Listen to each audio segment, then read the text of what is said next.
अस्सलामुअलैकुम everyone. Okay guys, तो हम कर रहे थे क्रॉनिक राइनोसाइनोसाइटिस और उसमें एक छोटा सा टॉपिक रह गया था फंगल इन्फेक्शन और साइनसिस। इसमें से एज सच कोई एससीक्यू तो नहीं आया करता, लेकिन बिकॉज ये टॉपिक आपके इसलिए इंपॉर्टेंट है कि इसमें से एमसीक्यू आ जाते होते हैं, या फिर इसमें से ना आपसे एक दो बातें पूछ लेते हैं। मैं आपको जो बताती हूँ कि फंगल बॉल क्या होती है और इन्वेजन किस में है नहीं है, कौन सी फंगस ज्यादातर इन्वॉल्व होगी, ब्लैक स्कार किस में होगा, ये छोटी छोटी आसान आसान सी बातें हैं। तो मैं बस उतना ही आपको बताऊंगी जितना आपके लिए जरूरी है। और I actually apologize you for this problem of defocusing again and again, जो बार बार ब्लर हो जाता है। मैं लगी हुई हूँ, इंशाल्लाह ये जल्दी सॉल्व हो जाएगा, लेकिन I am sorry for that. अच्छा, तो हमारे पास जो फंगल इन्फेक्शन साइनसिस के होते हैं ना, आपको पता है कि जाहिर है कहीं भी फंगल इन्फेक्शन हो जाता है तो पैरानेसल साइनसिस में भी हो सकता है। उसमें हमारे पास ज्यादातर जो फंगस इन्वॉल्व होती है वो स्पर्जुलस है, म्यूकोर, राइजोपस। ठीक है, नाम वैसे जहन में रखने के और कोई आपसे पूछ ले, वैसे कोई पूछता नहीं है, लेकिन उसमें सबसे इनिशियली अगर हम शुरू करें तो पहली चीज होती है फंगल बॉल होती है। फंगल बॉल का मतलब ये है कि आपका जो साइनस है उसके अंदर फंगस की इन्वेजन हुई है। मतलब साइनस अगर आपका सपोज मैक्सिलरी साइनस में बनाऊं तो ऐसे करके होता है ना, मैक्सिलरी साइनस दरमियान में नोज है, एक इधर है और एक इधर है।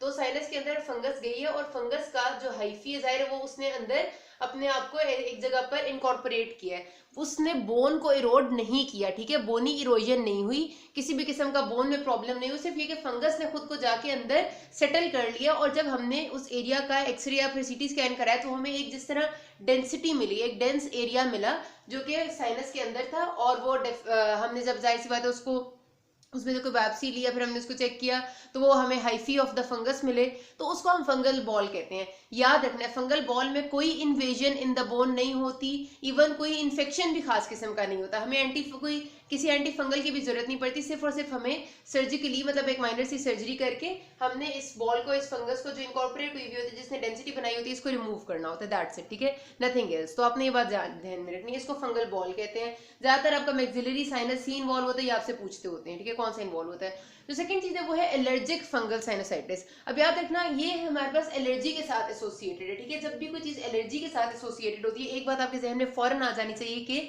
इसमें हमारे पास एलर्जी में क्या चीज इंक्रीज हो जाती है। हमने पढ़ा था एलर्जी में आईजीई एंटीबॉडी बहुत इंपॉर्टेंट है, प्लस एलर्जी में इयोसिनोफिल्स बहुत इंपॉर्टेंट है। ये बात हमने पढ़ी हुई है ना, yes we have read about it. ठीक है, जब भी एलर्जी होगी, चाहे नेजल एलर्जी है, बॉडी एलर्जी है, कोई एलर्जी है, तो आपकी आईजीई और इयोसिनोफिल्स बड़े इंपॉर्टेंट होते हैं। यहाँ पर हमारे पास ना बेसिकली होता ये है कि कुछ लोगों को, जैसे जाहिर सी बात है फंगस किसी से भी किसी के भी साथ इम्यून तो नहीं होती ना, हर किसी को फंगस एक फॉरेन बॉडी होती है हर किसी के लिए। जब भी किसी को फंगल इन्फेक्शन होगा तो जाहिर है फंगल इन्फेक्शन उसके लिए एंटीजन होगा। तो कुछ लोग ऐसे होते हैं जिनको जब एलर्जी होती है, या फिर जिनकी बॉडी में जब फंगस एंटर होती है तो एक एलर्जिक रिएक्शन स्टिमुलेट करती है। नॉर्मली तो क्या है कि फंगस एक एंटीजन है, जब वो बॉडी में जब भी जाएगी, चाहे उसने कोई आपका सुपरफिशियल इन्फेक्शन किया है, चाहे कोई कैंडिडा टाइप इन्फेक्शन है जो आपके ओरल कैंडिडियासिस हुआ है, जब भी फंगस इन्फेक्ट करती है तो जाहिर है बॉडी की इम्यूनिटी तो एक्टिवेट होती है, जाहिर है it is an antigen, immunity activate होती है। तो आपकी जनरल इम्यूनिटी में क्या चीज आती है, जो एक्टिव या एक्यूट इन्फ्लेमेशन या एक्यूट इम्यूनिटी में आपकी न्यूट्रोफिल्स बहुत इंपॉर्टेंट है, मोनोसाइट्स बहुत इंपॉर्टेंट है, और ये सारी चीजें कुछ लोगों में प्रोन होते हैं इस चीज के लिए कि जब उनकी बॉडी में फंगस एंटर होती है तो एलर्जिक रिएक्शन इनिशिएट हो जाता है। लाइक बॉडी उसको एज एन एंटीजन ही लेगी, लेकिन वो उसके खिलाफ जो रिएक्शन प्रोड्यूस करेगी उसमें एलर्जिक इयोसिनोफिल्स यानी आपकी इयोसिनोफिल्स और आईजीई एंटीबॉडी एक्टिवेट होती है। इस तरह का जो साइनसिस का इन्फेक्शन होता है बिकॉज ऑफ फंगस, जिसके रिजल्ट में आप पेशेंट की जो है वो एलर्जिक सा रिएक्शन आ रहा होता है बॉडी में।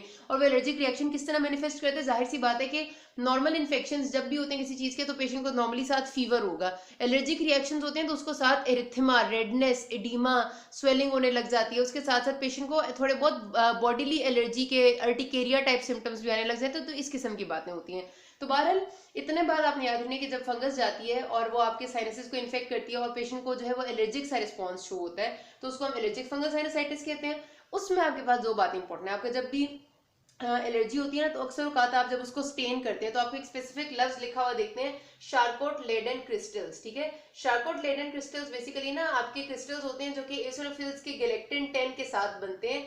ये बड़े स्पेसिफिक से क्रिस्टल्स होते हैं, इतना याद रख लेना कि एलर्जिक रिस्पॉन्स के लिए ये बहुत स्पेसिफिक है। ठीक है, Charcot Leyden crystals are specific for allergic response. ये आपके एसिनोफिल्स जो गैलेक्टिन 10 के क्रिस्टल्स हैं जो स्टेनिंग पे नजर आते हैं, तो आपको स्टेन पे मिलते हैं। फंगल हाइफी तो मिलेगी, उसके साथ आपको शार्कोट लेडन क्रिस्टल्स मिलेंगे। ठीक है, तो ये चीजें आपको मिलती हैं।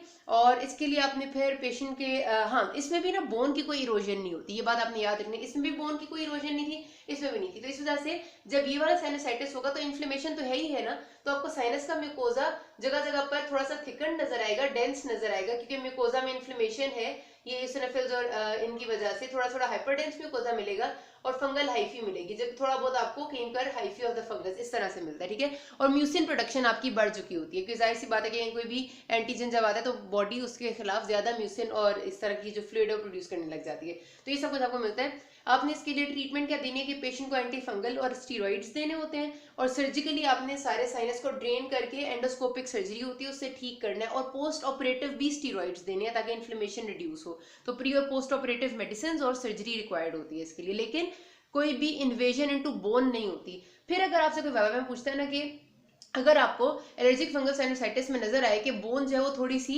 ऐसे पीछे गई हुई है, खिसकी हुई है, तो वो क्यों होगा? तो आपने याद रखना है कि बोन के अंदर फंगस की इरोजन होने का मतलब है कि फंगस खुद बोन में इन्वेड कर गई है। और दूसरी चीज ये होती है कि साइनस में सारी की सारी फंगस और म्यूसिन इतना भर गया कि प्रेशर पड़ गया बोन पे और बोन पीछे हो गया है। तो इसमें ये वाली बात होती है कि प्रेशर की वजह से बोन पीछे हो सकती है, लेकिन फंगस बोन में इन्वेड नहीं करती। अब ये जो तीसरी टाइप है ना, क्रॉनिक इन्वेसिव साइनोसाइटिस, ये वाली टाइप है जिसमें फंगल इन्फेक्शन होगा और फंगस बोन के अंदर इन्वेड भी कर जाती है।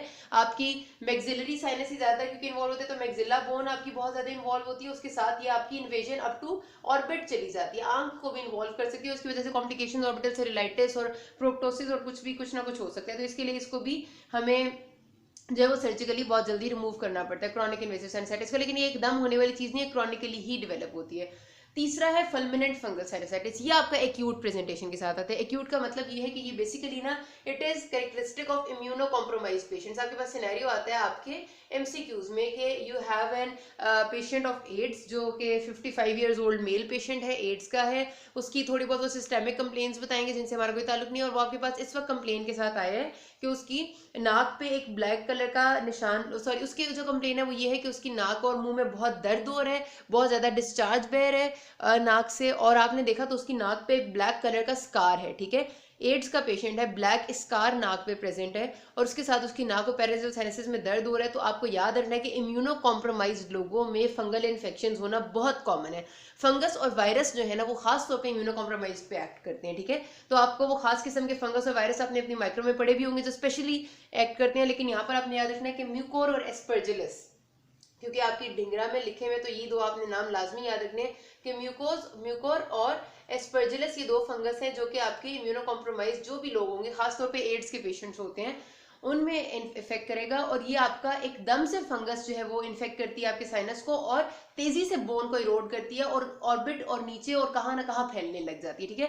और नाक की बोन को भी इरोड कर देती है और आपके जो लेटरल नेजल कार्टिलेज है उसको इरोड करके ऊपर आपका ब्लैक स्कार बन जाता है। So these are the characteristic things. इसके लिए आपको डेफिनेटली एंटी फंगल थेरेपी के साथ सर्जरी भी देनी पड़ती है, लेकिन ये आपका एक्यूट प्रेजेंटेशन है एक तो, और दूसरा बहुत तेजी से फैलने वाला, इसलिए आपको इसको बहुत जल्दी डील करना होता है। तो ये इसका सारा सिलसिला, बस इतने से एमसीक्यू इसमें से आते हैं, ज्यादा viva questions, nothing more than that. Complications करते हैं, इसके बाद बताइए कोई मसला हो कि नाज़मीन। Thank you.